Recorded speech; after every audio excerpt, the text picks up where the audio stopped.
ดีท่านผู้ชมผมไหลหิวเนอร์ตอนนี้เฮาก็ติดอยู่ที่หมู่บ้านน้อยๆแห่งหนึ่งที่ประเทศแอฟริกาเหนือ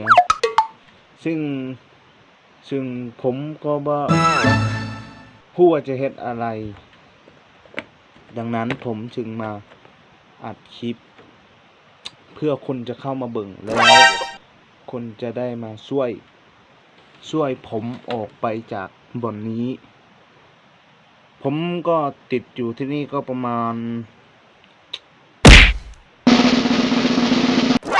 500กับ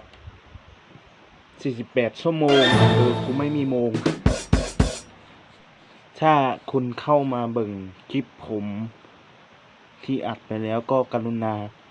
ส่งอาหารมาให้ผมกินด้วย ถ้าไม่มาช่วยเอาผมกลับเพื่อนนะ ผมทรมานมากเลยท่านผู้ชมอยู่ตรงนี้โอ้ยกมาทำไม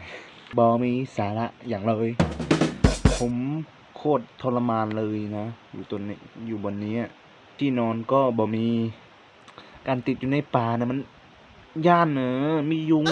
มีหินมีอีเข็บแมงป่องมีเจียสายพันธุ์โคโรนาไอ้สัตว์แล้วตอนนี้เราก็หิวข้าวมากเลยแต่ว่าบ่มีอย่างกินผมจึงนั่งอยู่แบบนี้ทั้งวันเป็นเวลา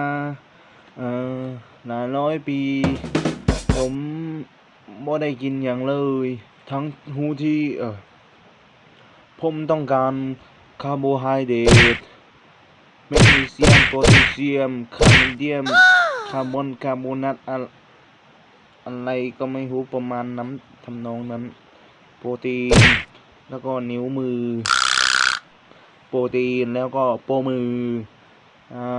ใครเห็นคลิปนี้ก็ฝากเอาของกินมาให้ผมกินแดเพราะว่าผมจอยไปหมดแล้วร่างกายมันมีแต่หนังกับกระดูกและเส้นเอ็น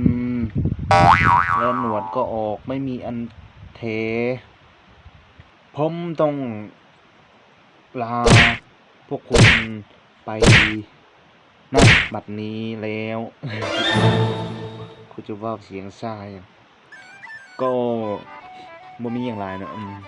เราเป็นสาวแล้วอันว่าไผที่เบิ่งจบคลิปแล้วก็ฝากกดไลค์กดติดตามให้เด้อเพื่อจะเป็นกำลังใจให้เฮ็ดคลิปต่อไปอยากเป็นระสูงได้อันเข้าใจหลายๆเนอะที่เข้ามาเบิ่งน่ะ